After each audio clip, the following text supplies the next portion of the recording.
Audio video भी वहाँ पे देख सकते हैं। तो ऑडियो वीडियो भी देख लीजिए और बाद में जो है उनको वहीं पे शपथकृत कर लीजिए। मुझे बहुत अच्छा लगा कि साहिल भाई ने आज बाकायदा हमसे बातचीत के दौरान ही शपथ ले ली है, और मुझे ऐसा अपेक्षा है कि कल तक जो है वो अपनी लिखित जो है शपथ भी जो है अपलोड करेंगे और अपने शपथ का वीडियो भी अपलोड करेंगे। और वो ना तो मेरे लिए है ना उनके लिए है, क्योंकि हमको तो उनकी शपथ मालूम पड़ गई है। ये जो है आम सदस्य के लिए है कि उनको भी मालूम पड़े कि उन्हें ये करना है। जी जैसे संजय सेवाल जी ने अपनी शपथ ले ली है, बलैया जी ने अपनी शपथ ले ली है, अभी करुणापति ने ये शपथ नहीं ली है, वो मैं कहा से वो भी शपथ लें। राइट, आपने भी अभी शपथ नहीं ली है। तो ये आप लोगों के लिए है कि आप समझें कि ऐसा सभी को करना है। अब अपना समय कम होता जा रहा है, लिहाजा हमें अपनी गति बढ़ाना पड़ेगी, क्योंकि यदि आप गति नहीं बढ़ाएंगे तो इतना बड़ा परिवर्तन इस देश में ऐसे नहीं आने वाला है। उसके लिए जी ऊर्जा भी चाहिए, संकल्प भी चाहिए, शपथ भी चाहिए और मेहनत भी चाहिए। जब हम ये करेंगे तो उसका फायदा मिलेगा। तो साहिल भाई पहली बार आए हैं, मैं चाहूंगा कि साहिल भाई अपनी बात कहें। ये बहुत ही आ, अच्छे प्रवक्ता हैं, ओजस्वी प्रवक्ता हैं, और इनमें जो है ना देश प्रेम जो है ना कूट कूट के भरा हुआ है। ये देश के लिए किसी से भी लड़ सकते हैं, और ये चिंता नहीं पालते हैं कि वो कितनी बड़ी शख्सियत है, ये इनके लिए कोई मायने नहीं रखता है। तो मैं साहिल भाई से एक तो साहिल भाई थोड़ा सा अपने यहाँ की लाइटिंग बढ़ाइए जिससे आपका चेहरा लोग बाग स्पष्ट रूप से देख पाएं, और या आप अपने को थोड़ा सा रोटेट कर लीजिए, आपका चेहरा जो है रोशनी की तरफ होगा तो ज़्यादा अच्छा दिखाई देगा। और अब मैं चाहूँगा, मैं अपना माइक्रोफोन ऑफ कर रहा हूँ और आपको जो है ना अब कमांड आपको देना चाहता हूँ, और मैं ये चाहूँगा कि आज की मीटिंग को आप कंडक्ट करें। वंदे मातरम। वंदे मातरम। वंदे मातरम। मैथिली चरण गुप्त साहब जिस अभियान को लेकर चल रहे हैं, क्राइम फ्री भारत बनाने की परिकल्पना बेजोड़ है, नायाब है, और इसका समर्थन हर जागरूक नागरिक को करना चाहिए। हर तरीके से इस मिशन में शामिल होना चाहिए ताकि हमारा वास्तविक लोकतंत्र स्थापित हो सके। भाई भतीजावाद, अपराधियों का मनोबल बढ़ाकर सत्ता हासिल करना, पूरी तरह से उद्योगपतियों के चरणों में चले जाना, आम आदमी, महिलाओं, युवाओं, बेरोजगारों, किसानों, समान नागरिकों के लिए किसी भी तरह से राहत का माहौल नहीं है।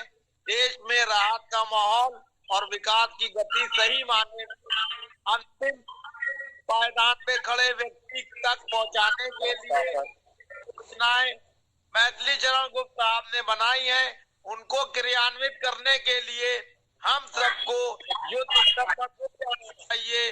और आने वाले 2024 के लोकसभा चुनाव में संसद में पहुंचकर इन नकारा राजनेताओं को नकेल कसना होगी और इनको जो है संसद भवन से खदेड़ना होगा, और पूरी ईमानदारी से आम जनता की सेवा कर अपने देश को विश्व गुरु बनाना हो।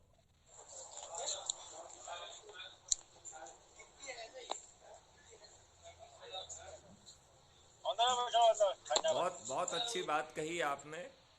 आज आपने अपना खाता खोला और एकदम बिल्कुल आप फास्ट जो है बॉलिंग पे भी, और जो है ना आप बिल्कुल एकदम एक के बाद एक रन बनाने में लगे हुए हैं।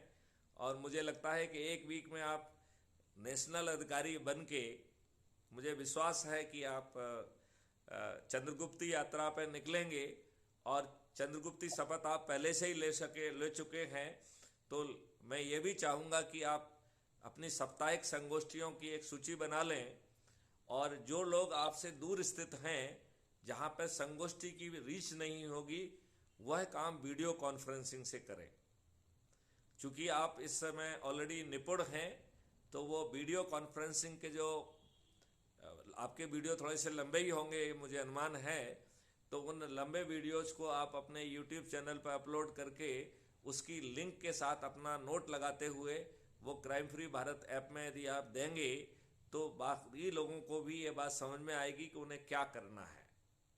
ये काम वो लोग भी कर सकते हैं, फेसबुक पे लाइव जा सकते हैं, यूट्यूब पे लाइव जा सकते हैं और उसको रिकॉर्ड करके उसकी लिंक को फिर ऐप पर शेयर कर सकते हैं और अपने रिमार्क के साथ आवाहन कर सकते हैं, तो उसका लाभ मिलेगा।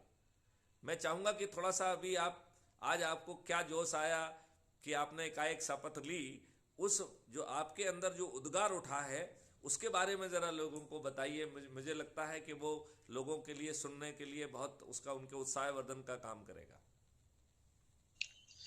क्राइम फ्री भारत की जो परिकल्पना है उसको पूरी तरह से सुनने और समझने और अध्ययन करने के बाद मुझे ऐसा एहसास हुआ कि हमें इसकी शपथ लेना चाहिए और हमें ही क्यों, देश के हर नागरिक को ईमानदारी से राष्ट्र निर्माण की दिशा में योगदान देने के वास्ते ऐसी शपथ को लेना ही नहीं चाहिए सिर्फ, और इसको अमली जामा भी पहनाना होगा, क्योंकि हमारे देश में चाहे कोई भी राजनीतिक दल हो, वो सत्ता हासिल करने के लिए भाई भतीजावाद, अपराधीकरण, उद्योगपतियों से अत्यधिक चंदा लेकर भ्रष्टाचार को जन्म देता है और सत्तासीन होने के बाद जनता की सेवा करने के बजाय अपनी तिजोरियां भरने में लग जाता है। इस व्यवस्था को पूरी तरह से नेस्तनाबूद करने के लिए मैथिली शरण गुप्त साहब ने जो 21 पॉइंट बनाए हैं और जो जिस तरीके से उन्होंने पूरा अध्ययन करके, लोगों से संपर्क करके, नेताओं के क्रियान्वयन, चरित्र और उनकी सोच और नियत को किस तरह से भापा है और आम जनता में जागरूकता पैदा कर देश को नई दिशा देने के लिए आगे बढ़ रहे हैं।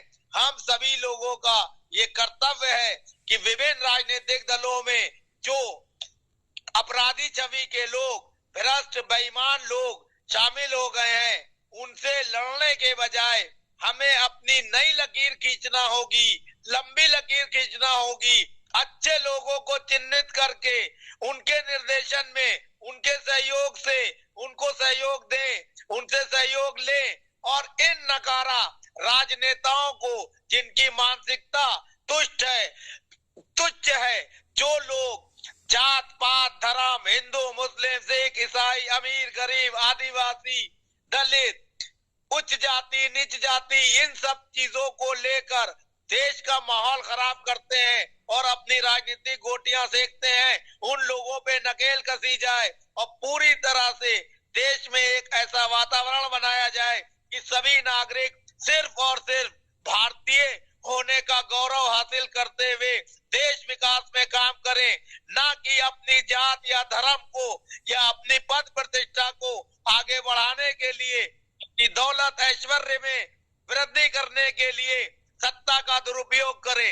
मैथिली शरण गुप्त साहब ने जो कार्य योजना बनाई है, अगर हमारे वर्तमान राजनेता मूर्खता छोड़कर, लालच छोड़कर, अपनी स्वार्थपरता को छोड़कर उन पॉइंट को ही लागू कर दे, तो मैं ये समझूंगा कि मैथिली शरण गुप्त साहब और उनके सहयोगी ही सांसद बन गए हैं। हम लोगों का मकसद राष्ट्र विकास करना है, ना कि खुद सत्तासीन होना है।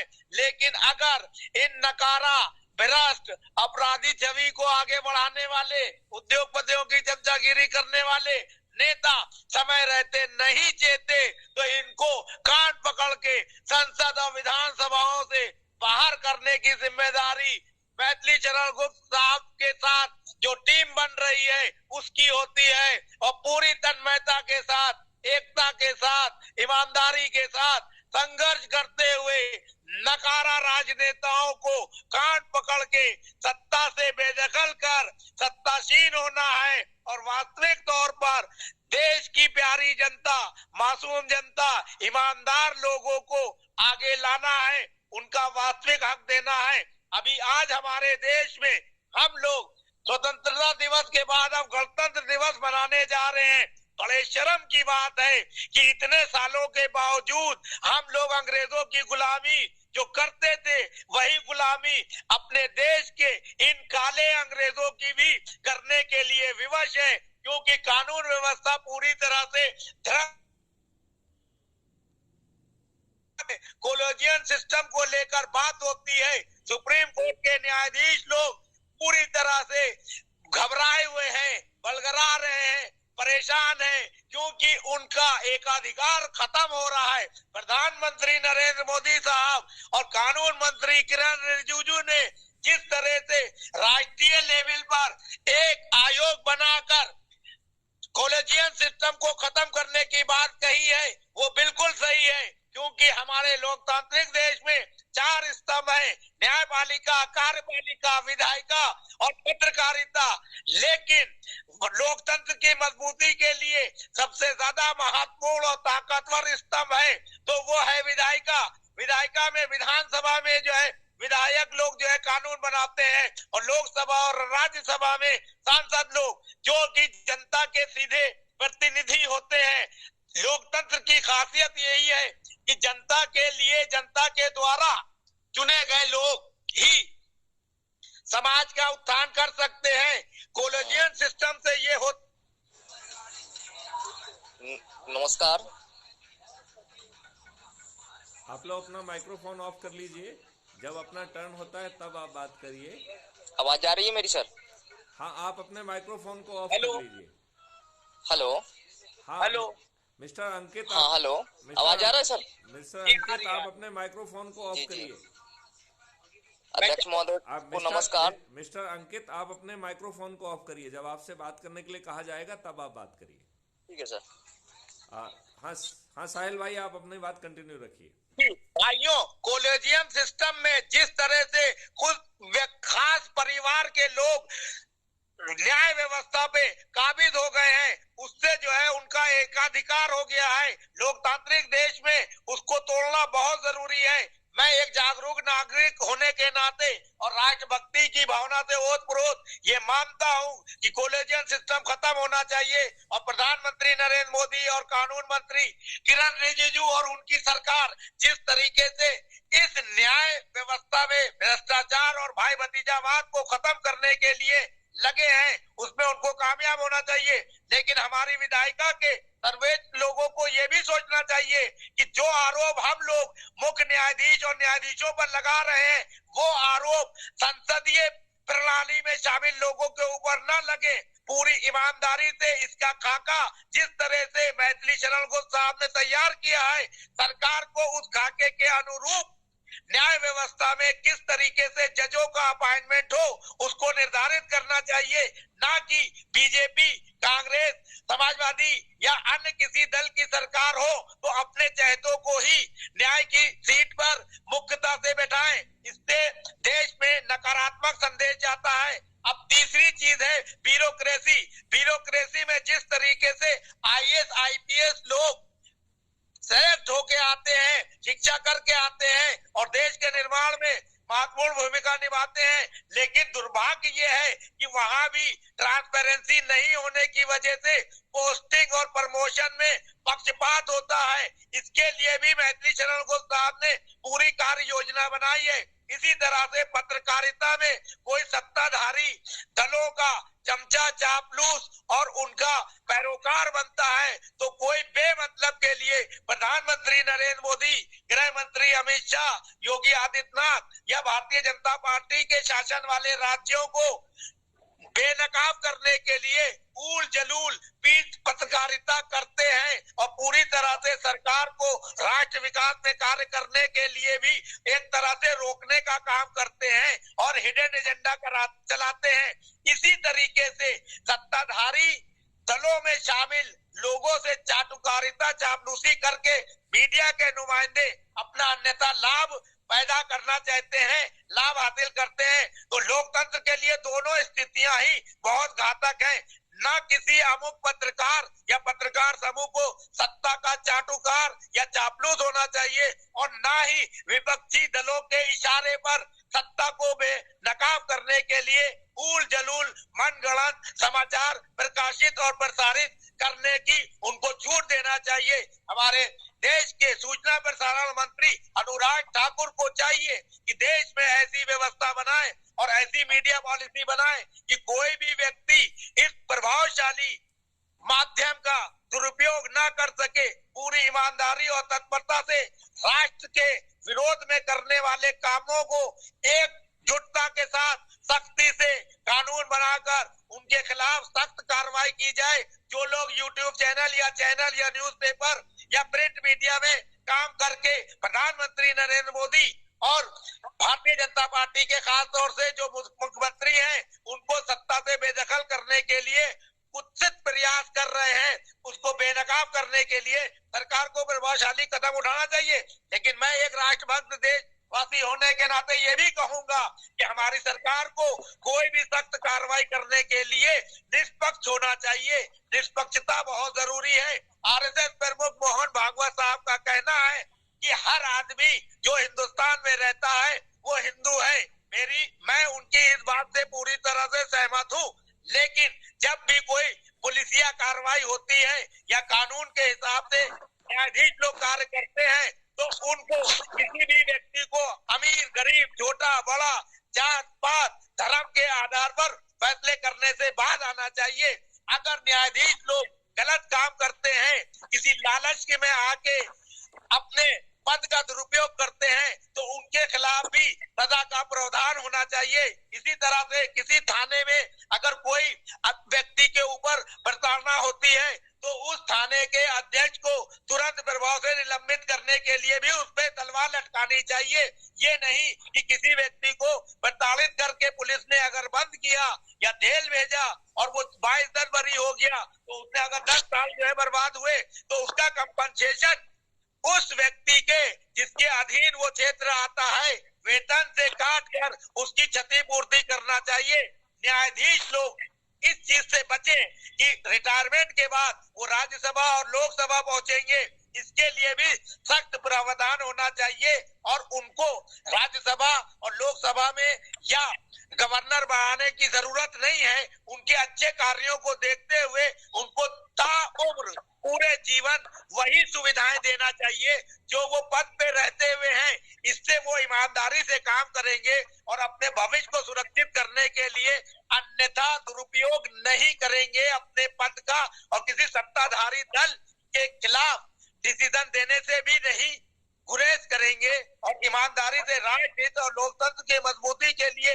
न्याय व्यवस्था का इस्तेमाल करेंगे।